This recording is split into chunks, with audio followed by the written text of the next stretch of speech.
we bring you the latest updates from the Pna Newsroom.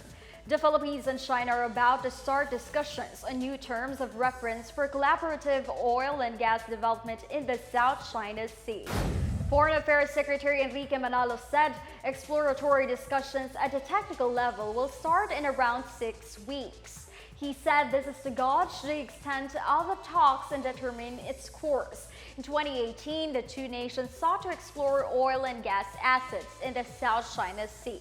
Meanwhile, President Ferdinand R. Marcos Jr. conveyed the government's readiness to resume negotiations during a state visit to China last January.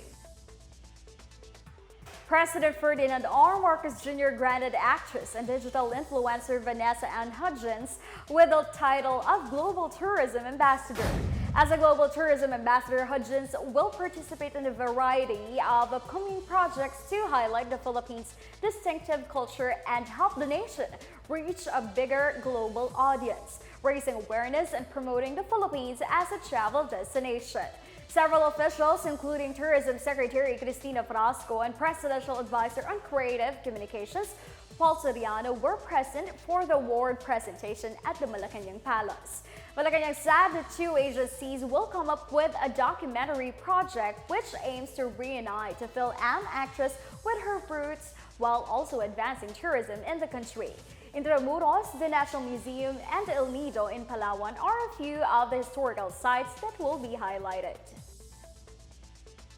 Vice President and Education Secretary Sara said that the Alliance of Concerned Teachers appeared to be luring at the administration into restarting peace negotiations with the communist rebels. This as the alliance is calling for a separate probe on the March 22 bomb incident in Masbate that resulted in the injuries of 2 soldiers. Duterte said that the need to verify reports as well as their refusal to publicly and explicitly denounce the violence of the New People's Army confirmed the questionable representation of the group in Congress. She added that it is understandable that Castro would imply that government forces were responsible for the clash.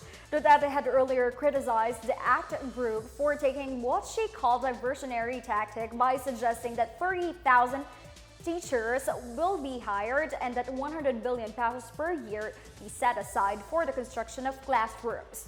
She said the request is both unreasonable and impractical. More than 6,000 vacancies in the tourism industry await job seekers with the launch of the second leg of the Philippine Tourism Job Fair this month. The job fair, spearheaded by the Department of Tourism and the Department of Labor and Employment, have simultaneously took place in Pampanga, Iloilo City, and Cagayan de Oro City. Last year's tourism job fair gathered more than 5,000 applicants at the various job sites in Metro Manila, Cebu, and Davao. This year, a total of 6,580 jobs will be offered, of which 2,292 will be in Western Visayas, 2,235 in Central Luzon, and 1,991 in Northern Mindanao. About 145 participating employers from the primary and secondary tourism establishments, as well as the allied services from the 3 regions, joined the fair. Tourism Secretary Cristina Frasco has earlier expressed her commitment to boosting the competitiveness of the country's travel destinations. The job fair started yesterday until today in Central Luzon at Robinson's Star Mills in San Fernando City, Pampanga, and Robinson's Haro in Iloilo City, and at the Limketkay Mall in Cagayan de Oro City. More job fairs are expected to start in other regions of the country soon. That's the latest and the biggest stories from the Pna Newsroom. For more news content, visit our webpage or head on to the Philippine News Agency's Facebook and Twitter accounts. We're also shown on the social media pages of the Presidential Communications Office, or PCO. Please stay tuned for more news updates. I'm Stephanie Civiliano, which tells stories that unite the nation.